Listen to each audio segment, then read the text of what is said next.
Assalamualaikum warahmatullahi wabarakatuh. Baik, sebelum kita memulai untuk belajar hari ini, terlebih dahulu kita awali dengan membaca basmalah bersama. Bismillahirrahmanirrahim. Anak-anakku dimanapun kalian berada, semoga kalian sehat selalu dan selalu semangat dalam belajar. Baik, anak-anakku, pada kesempatan kali ini kita akan melanjutkan materi kita yang sudah kita bahas sebelumnya, yaitu materi tentang routing. Nah, pada kesempatan kali ini kita akan belajar untuk routing statis 3 router. Kalau kemarin di sekolah kita belajar untuk 2 router. Nah, pada kesempatan pembelajaran secara daring ini kita akan mencoba membahas untuk 3 router. Artinya kita menambah 1 router lagi. Baik. Nah, pengertian routing kemarin kita sudah bahas, namun kali ini saya akan menyampaikan kembali, barangkali kalian ada yang lupa. Apa itu routing? Routing adalah proses mengirim data dari satu jaringan ke jaringan lain. Nah, seperti mengirim paket ke alamat tujuan yang tepat.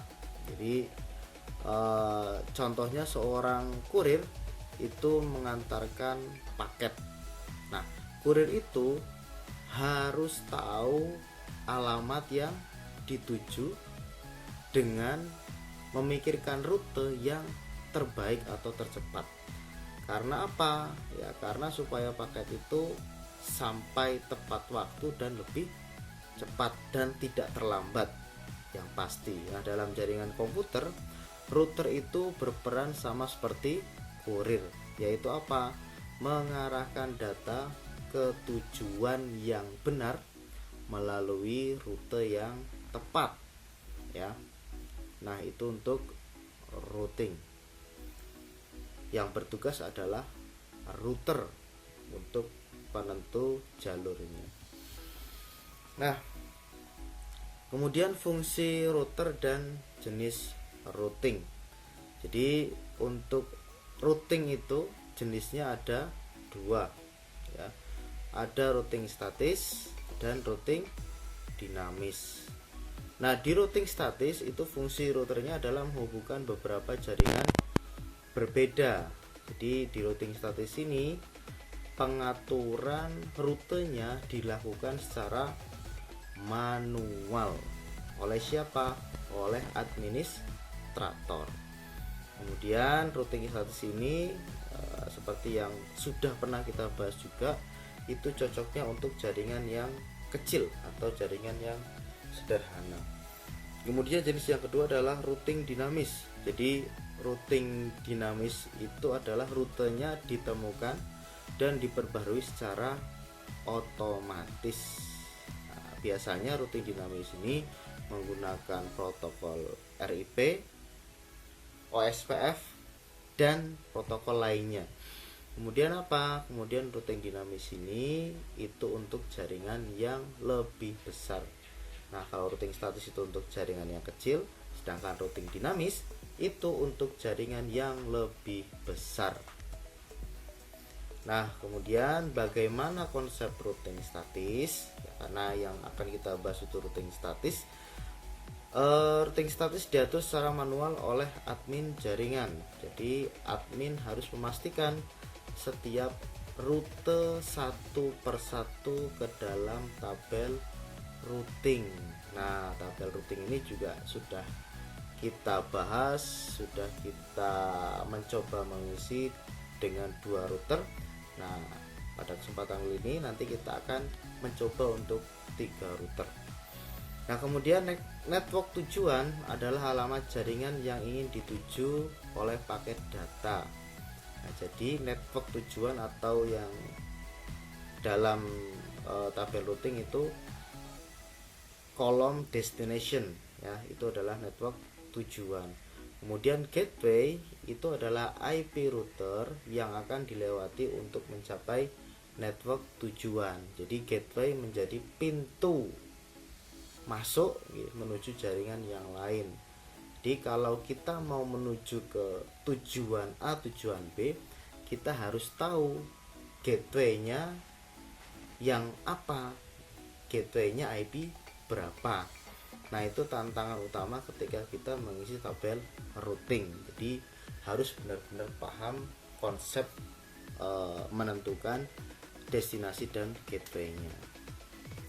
Nah, kemudian di sini ada ilustrasi 3 router sebelum nanti kita simulasikan dengan gambaran router yang akan saya sampaikan setelah sekilas materi ini.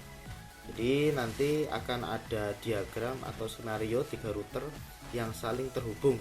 Jadi nanti ada router A atau router 1, router B atau router 2, dan router C atau router 3 membentuk topologi jaringan. Nah, nanti setiap router itu saling terhubung dengan router lain dan masing-masing router itu memiliki klien gitu ya. Jadi nanti kita akan menentukan untuk tabel routingnya dan kita akan mengisi tabel routing untuk 3 router tersebut. Nah, itu pengantar dari saya sebelum kita mengisi tabel routing untuk 3 router. Nah, harapan saya kalian yang kemarin mencatat di buku untuk 2 router bisa dibuka dulu ya catatannya, bisa diambil dulu catatannya. Kemudian kita nanti akan bersama-sama untuk mengisi tabel routing untuk 3 router. Baik, ini saya sudah membukakan untuk skenario jaringan 3 routernya.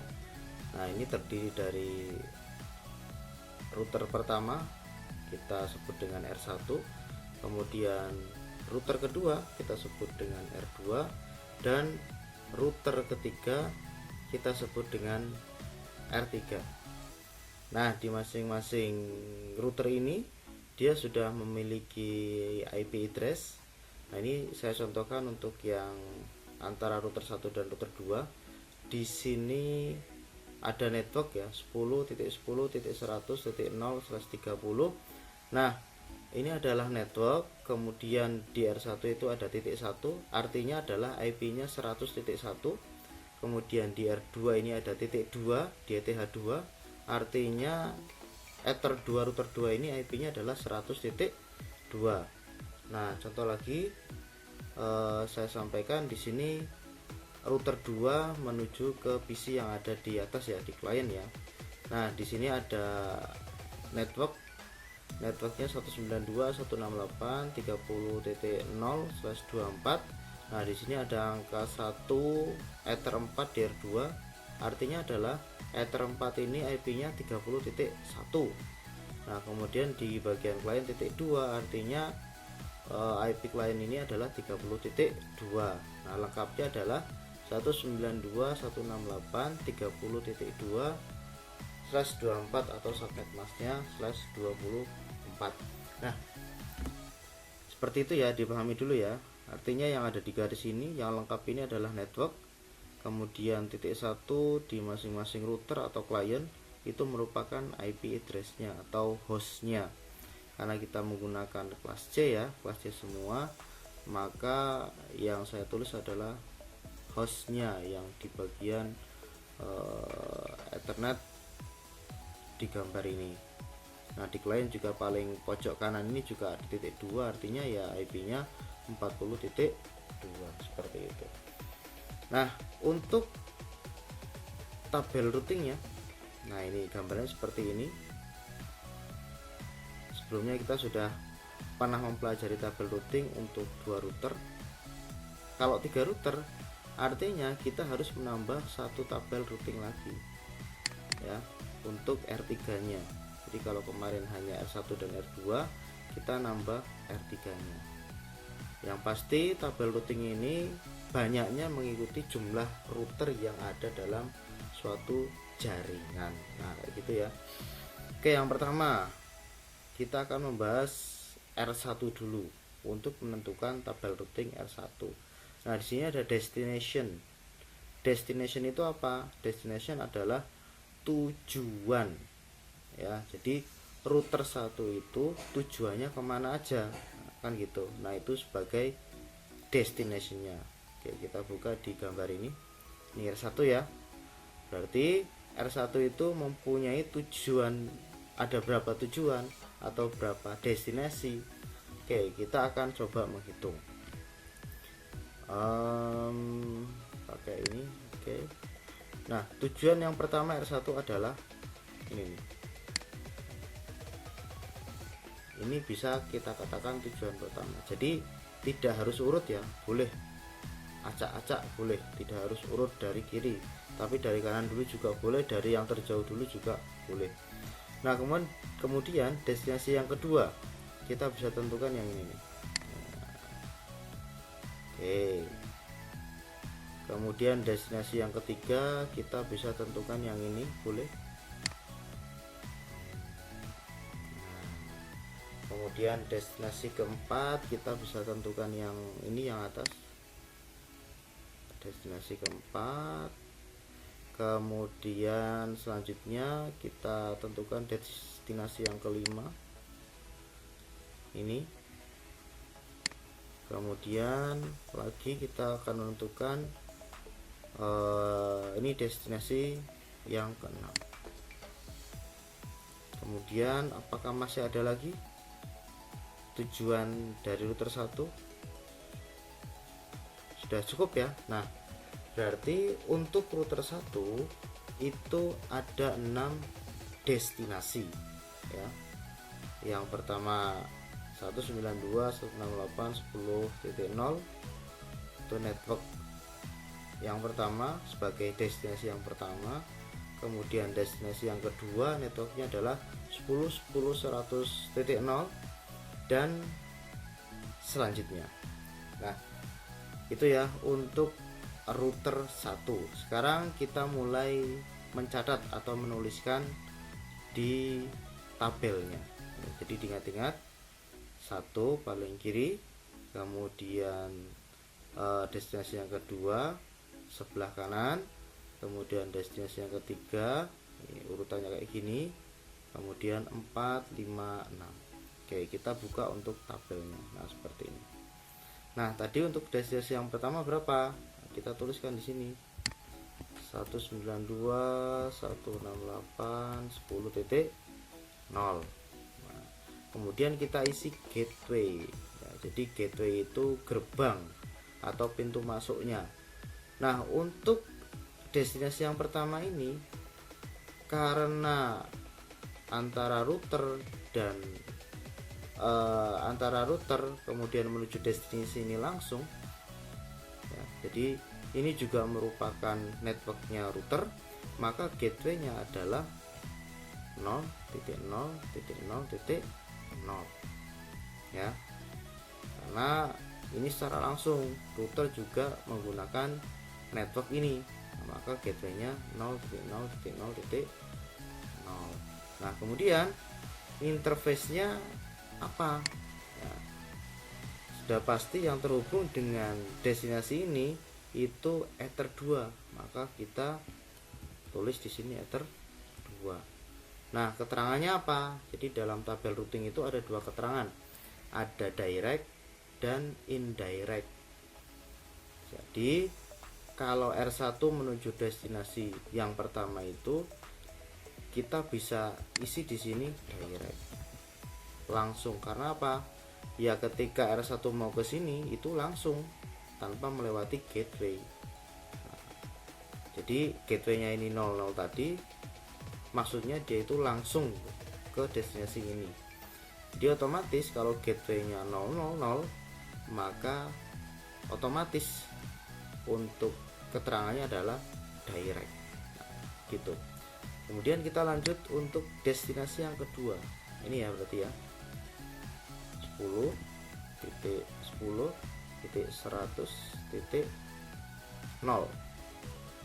Kita sekalian kasih slashnya juga, tidak masalah, slash 3. 30 ini slash 24. Nah kemudian gateway-nya berapa? Nah karena R1 menuju destinasi yang kedua ini secara langsung, R1 juga menggunakan network 10.10.100.0, maka gateway-nya adalah 0.0.0.0. Interface-nya berapa? Nah, yang menuju ke gateway tersebut itu berapa? Yang menuju ke destinasi tersebut itu menggunakan interface berapa? Nah di sini adalah Ether 1, maka kita tuliskan di sini Ether 1. Nah kemudian seperti yang kita bahas tadi, selama gateway-nya itu 000, maka keterangannya adalah direct. Ya, keterangannya adalah direct. Ya, jadi dia secara langsung dia ke destinasi 2 itu tanpa melalui gateway secara langsung. Kemudian selanjutnya destinasi yang ketiga, di kita buka tadi. Nah, destinasi yang ketiga yang ini ya, yang 20.0, kita buka lagi. Nah, berarti yang ini destinasi yang ketiga. Kita ketikkan dulu 192.168.20.0/24. Nah gateway-nya adalah, jadi ketika R1 menuju ke sini, jadi ketika R1 ini ya, R1 ini menuju ke 3 itu melalui R2, kemudian baru menuju ke destinasi ini ya. Nah artinya R1 ini akan melewati Ether 2 nya R2, IP-nya berapa? 100.2. Kemudian setelah itu dari R2 melanjutkan ke destinasi tujuan, yaitu 192.168.20.0. Nah maka yang menjadi gateway-nya adalah ya ini nih. Nah gateway-nya ini Ether 2 nya R2, karena R1 mau ke destinasi 3 itu melalui Ether 2 nya R2, maka ya gateway-nya adalah Ether 2 nya R2, berarti 10.10.100.2 Ether 2 nya R2. Kemudian interface-nya berapa? Ya interface yang menuju ke destinasi 3 itu menggunakan interface berapa? Ether 1. Nah, kita lihat interface-nya di R1 nya ya. Kemudian keterangannya, nah, karena R1 mau ke destinasi 3 ini melewati R2, berarti kan ada apa ya, kayak penghalangnya, ada pintunya yang harus dilalui. Berarti keterangannya adalah indirect, artinya tidak langsung, ada yang dilalui terlebih dahulu. Nah itu ya, jadi kita juga bisa melihat gateway-nya. Selama gateway-nya itu bukan 0, maka keterangannya pasti indirect. Nah kayak gitu.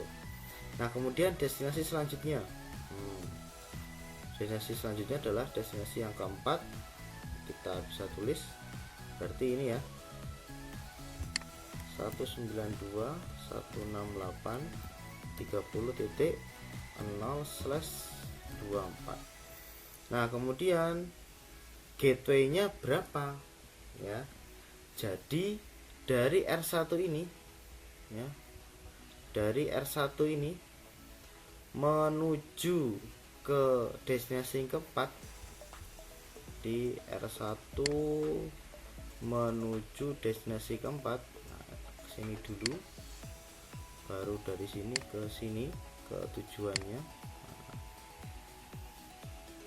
Melewati apa? Jadi melewati R2 Ether 2, sama kayak destinasi ketiga. Mau ke destinasi keempat, dari R1 dia melewati Ether 2 nya R2, baru dilanjutkan ke destinasi keempat. Nah berarti kita bisa menuliskan gateway-nya untuk destinasi keempat adalah Ether 2 nya R2. Nah kita tuliskan Ether 2 nya R2 itu berapa? 10.10.100.2. Nah kemudian interface-nya berapa? Nah interface R1 yang akan menuju ke destinasi 4 adalah ether 1, berarti kita tulis ether 1, keterangannya adalah indirect. Nah jadi mau ke destinasi 4 itu harus melalui ether 2 nya R2 dulu. Nah, kalau harus melalui ini berarti otomatis keterangannya adalah indirect. Nah selanjutnya kita ke destinasi kelima ya, destinasi kelima. Oke, kita bisa tuliskan 117.50.0/30. Gateway-nya berapa? Kita lihat. Dari R1 ini menuju ke 5, dari R1 menuju ke 5. Ini juga mau ke sini ya. Ini juga melewati ether 2 nya R2. Nah gerbangnya ini atau gateway-nya ini kemudian diteruskan ke destinasi yang kelima, berarti gateway-nya itu sama 10.10.100.2. interface-nya juga sama, berarti keterangannya indirect. Nah kemudian destinasi selanjutnya adalah ini destinasi yang keenam. Jadi R1 ini mau ke destinasi 6 itu bagaimana alurnya ya. Jadi R1 mau ke 6. Oke, R1 mau ke 6. Nah dia melewati lagi R2 ether 2 ya. Kemudian nanti dari R2 itu diteruskan lagi menuju ke gateway R3. Nah, R3 ether 2, baru dari gateway ini diteruskan lagi menuju destinasi yang terakhir atau destinasi yang keenam. Nah maka dalam tabel routing, jadi yang diisi gateway-nya adalah router yang pertama kali dilewati. Berarti kalau tadi yang keenam di sini dari R1 menuju tujuan yang keenam, router yang pertama kali dilewati itu router berapa? Kan router 2 ya, ether 2. Nah maka yang ditulis gateway-nya adalah ya ini tadi, router 2 ether 2. Maka kita tulis dulu untuk destinasinya 192.168.0/24.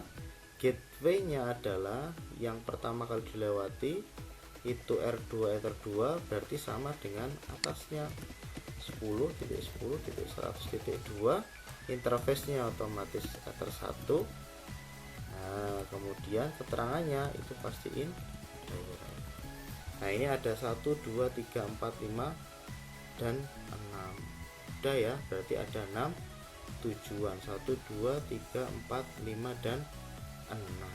Nah seperti itu untuk menentukan tabel routing di R1. Bagaimana anak-anak? Udah kan untuk membuat tabel routingnya untuk R1. Nah kemudian di sini masih ada yang harus kita isi, tabel routing R2 dan R3.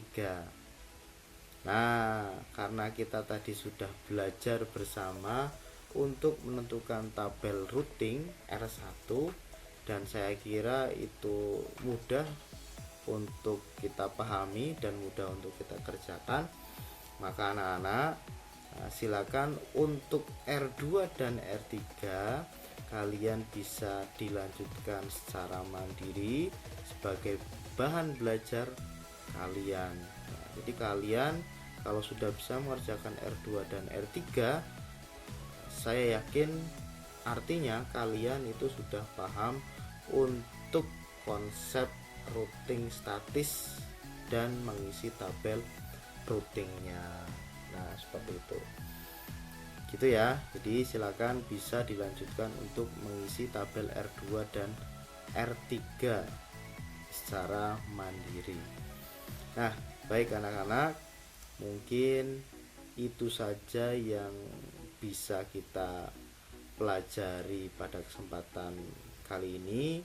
Mudah-mudahan dengan materi routing statis 3 router ini ya, kalian bisa menambah pemahaman untuk mengisi tabel routing dan menambah pemahaman tentang materi routing, khususnya adalah routing statis. Baik, demikian yang bisa saya sampaikan, mudah-mudahan bermanfaat. Mari sebelum kita akhiri, kita membaca alhamdulillah, alhamdulillahirabbil alamin. Baik anak-anak, selamat melanjutkan aktivitas, tetap semangat. Kita akhiri. Assalamualaikum warahmatullahi wabarakatuh.